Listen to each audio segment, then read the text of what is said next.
Good afternoon, ladies and gentlemen, and welcome to this afternoon's webinar on navigating to and implementing a successful hybrid workforce. IT governance, for those of you who haven't attended one of these before or don't know about us, is a group of some 7 or 8 companies, all of whom between them deliver a comprehensive suite of products and services for cybersecurity and privacy in the general IT governance, risk and compliance field. We've some 12,000 clients across 6 continents. We've been at it for about 15 years, and we currently have 200 people involved in delivering services, including penetration testing to our clients. I'm Alan Calder. I'm your host for today. I'm the founder of IT Governance, which is the core business of the GRC Group, an AIM-listed company. I've written a number of books on privacy, on implementing ISO 27001, on the ransomware threat landscape, and many others. And of course, I've been involved in this business since setting it up over 15 years ago. And we draw on all of that experience and knowledge in putting together this webinar series for you, which today is focusing not on the full range of complexities of putting in place a hybrid working force, but in particular on the cybersecurity and privacy issues. The broader issues are those that deal with productivity, with culture, with social interaction, with loyalty, with relationships. All of those are complex issues, but for today, we're simply focusing on the shift to hybrid working and how that impacts organizations. A headline: cybersecurity attack in August, what went wrong, how it could have been mitigated. There are lessons in that for organizations shifting to a hybrid working model. The specific privacy and cybersecurity risks in the hybrid working arrangements during and after transition to that. The key areas, therefore, organizations should address when operating a hybrid working model, and 6 practical steps to implementing it successfully. All in all, about 15 minutes or so of direct briefing and room to take questions at the end of that. If you find you have questions coming up as I go, in your pull down menu at the top of the screen, you'll find a panel called Q&A. You can use that to type in a question, or you can use the chat function. You can simply type in a question. I'll pick those up. And when we come to the Q&A section, I'll pick up any questions there have been. I'll share the question with you and then answer it to the best of my ability. So that's how you ask questions. That's the plan for today. And I'm going to start with looking at the shift to hybrid working and the impact of that on organizations. There's a growing belief that hybrid working, by which one means a combination of in the office or on-site working and working from home or remote working, that it's set to become standard practice for most organizations as the world begins to emerge from the coronavirus pandemic. For many organizations, the last 18 months has not only knocked down the shibboleths in the way of transitioning to a paperless digital office, but it's also demonstrated that in many organizations, remote working or hybrid working can be effective. It's also shown up some of the challenges around areas like team building and staff training and so on that you have to tackle differently if everybody's working from home. But certainly, according to a McKinsey survey in May of this year, 90% of organizations have an intention to shift to a hybrid working model, and a Microsoft study more recently looking at flexible arrangements in response to COVID-19, talking to staff, found that 73% of workers wanted to keep flexible work arrangements that had been put in place to deal with COVID-19 and to keep those in place after coming back to work. 67% would like a return to in-person collaboration. So when you look at those 2 figures, very high percentage of people want to work from home, but also want to be able to collaborate person to person. And that kind of means logically some form of hybrid working where people do both. C-suite executives expect an increase in hybrid work, with, as the graph on the right shows, executives beginning to see a significant shift to a situation where pre-COVID-19, 80% of time was spent at work, to post-COVID-19, where maybe 10% of time is spent in the office. That's a very significant shift in working arrangements. But there's a difference between expectations and planning in terms of thinking through how hybrid working might operate. A tiny percentage of organizations haven't really started thinking about it, but between those who have got somewhere in their thinking, but not very far, some concepts, some high-level vision amongst the top team. That's about 68% of organizations so far don't yet have a detailed plan in place or communicated to staff. 11% of organizations not only have a detailed vision in place, they've shared it, but they've at very least got a pilot in place. Some organizations are even beyond a pilot now, getting to the point where hybrid working, they're fiddling around with improving it, but they've got a model which they think works. 21% of organizations, a detailed vision in place.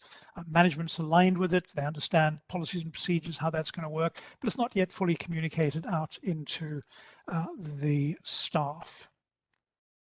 So, in looking at hybrid working from a specific cybersecurity and privacy perspective, as you would expect, that's what we do for a living. What are the key risks that organizations have to be thinking about and why? First and foremost, it's unsecure remote environments. People working from home are outside the corporate firewall. They're not going to be protected by all of the measures that you've developed over years and put in place to protect your staff. And that means that there are going to be data protection and authentication weaknesses. Authentication is how do we know this member of staff is who they say they are? And those lead to phishing attacks and to ransomware. Ransomware primarily deployed through phishing attacks, but there are other vectors by which it can come in.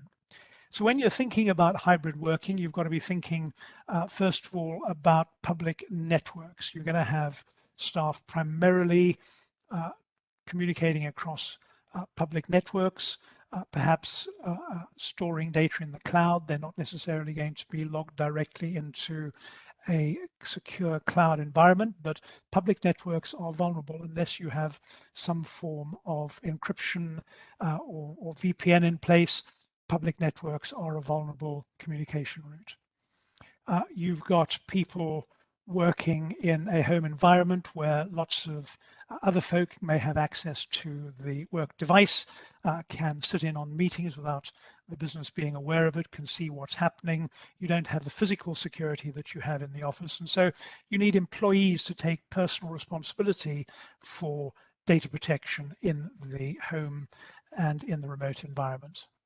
And of course, when you have a cyber incident, remember cyber incidents are as normal as death and taxes, you need to have an incident response plan which is going to deal with the fact that one person in a remote environment has a cyber incident going on and you need to deal with that before it can compromise the whole of the network. So 3 key things organizations to consider before implementing your hybrid working model. I just want to take a couple of minutes out to look at a headline cyber attack that took place in the month of August, so very hot off the press, what could have been done to mitigate it. And it's the data breach that took place at Bangkok Airways, which led to a major compromise of customer data. Bangkok Airways recognized just over a week ago that the company had been the victim of a cyber attack which had resulted in unauthorized and unlawful access to its information systems. They got to work dealing with it. In response, they had to go out to the customers and say, please contact your bank or credit card providers, follow their advice on changing compromised passwords. Please be aware of emails coming from Bangkok Airways or appearing to come from Bangkok Airways that might be unsolicited or suspicious. Beware of telephone calls, all of those things using your data and our name to try and deploy phishing attacks and other compromise of data theft attacks into individual environments. Airlines not yet offered any recourse to customers, but has identified the avenues attackers might have taken and might still take to gain access to the network and systems. So it's a very hot off the press, lots of people hoping to travel, go on holiday, and here as an airline, it's not the first airline to have data compromised, but compromised data with a successful cybersecurity attack compromising personal data. And that really points at all of the dangers that organizations face when dealing with a hybrid environment. You've got significant challenges just in a typically secure corporate environment where the central IT and security team is able to lock down your external firewalls, can lock down internal authentication processes, can deal with a phishing attack. You can maybe see it coming, you can deal with it on the network.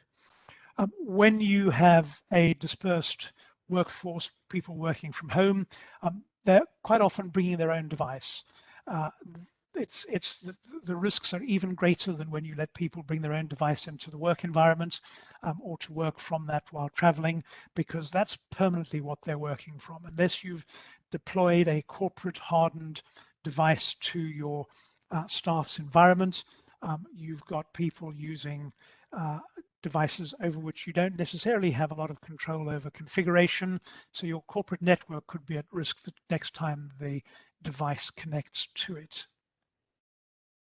The device might not be up to date.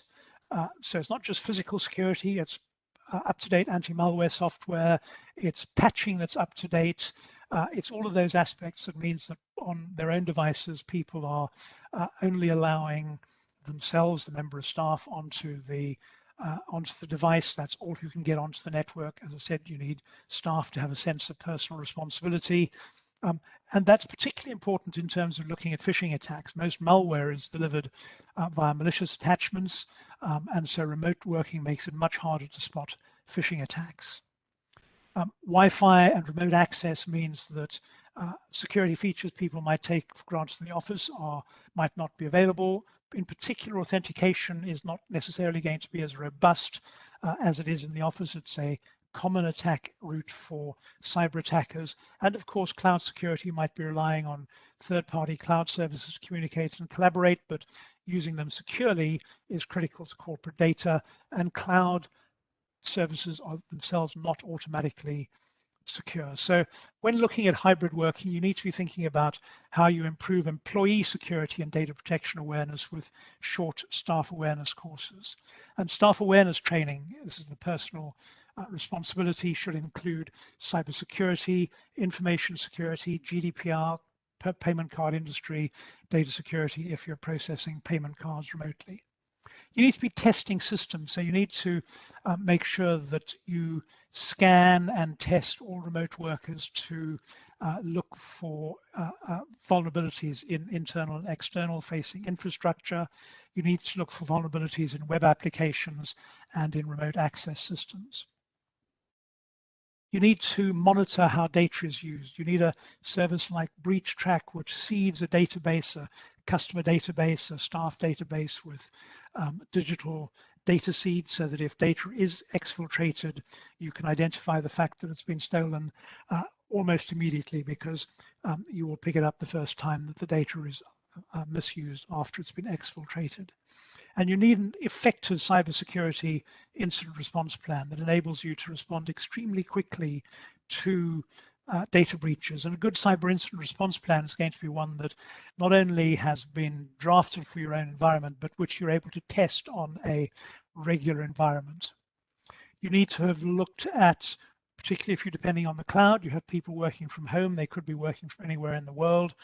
You need to make sure that you're complying with data protection rules. You're probably operating from the UK or the EU, in which case you need to make sure that you have appropriate EU GDPR or UK GDPR data transfer controls in place. Remember, processing data from outside the EU or the UK is external processing, simply accessing it.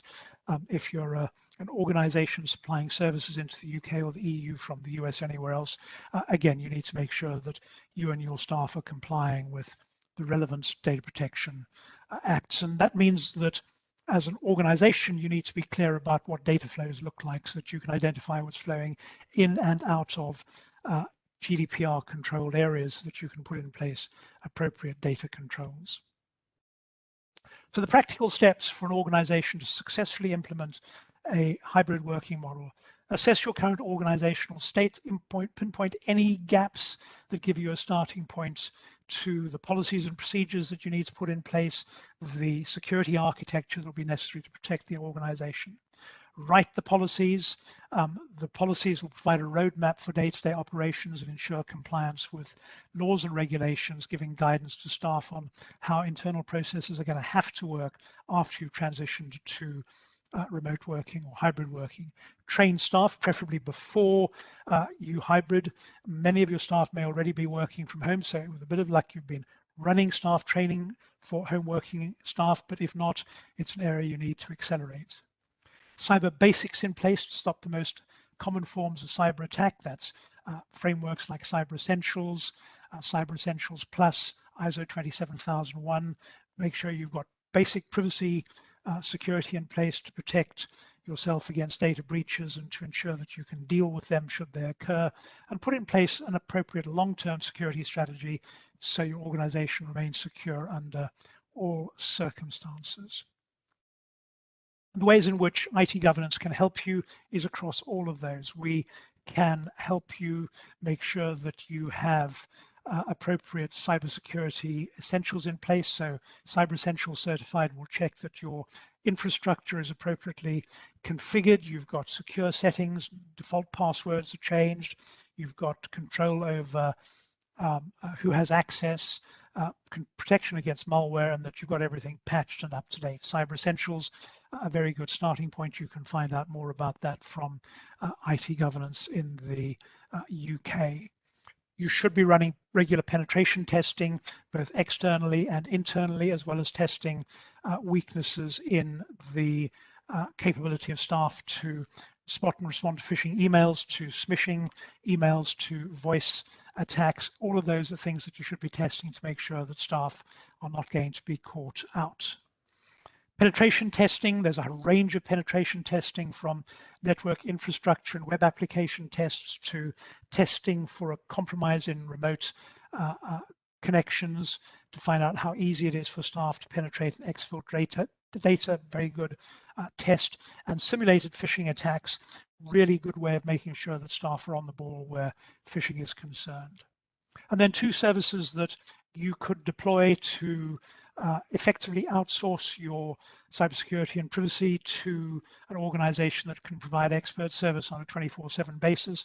Cybersecurity as a service, which is a single monthly payment for a comprehensive range of services, including now embedded specialist cyber insurance cover, or privacy as a service, which can sit alongside cybersecurity as a service and make sure that you are, as an organization, meeting your privacy obligations on an ongoing basis. A comprehensive range of staff awareness training, all of it can be deployed on an as needed basis to train a wide range of staff. Because it's cloud-based, you can train in the office or at home. It's ideal for hybrid working model. So those are the kinds of areas you should be addressing, and the ways in which, as an organization, we can help you deal with the challenges of cybersecurity and privacy in a hybrid environment. Lots of ways in which you can reach out to us. Very happy to do that. And as I said, if you have any questions, please do type them into the Q&A section, which is in your pull down menu. Any questions we will pick up and answer. You can put them into the chat function as well. If you have a question,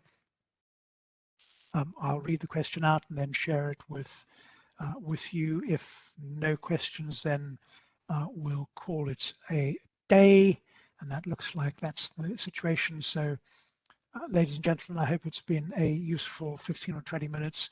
Making sure you're on top of your hybrid work environment is going to be critical. We've seen a significant increase in the number of attacks which are being focused on organizations where security is the much lower level of security that is normal for home-based environments. So this is a good time to really get stuck into making sure that you've built up your security and you can deal with hybrid working effectively.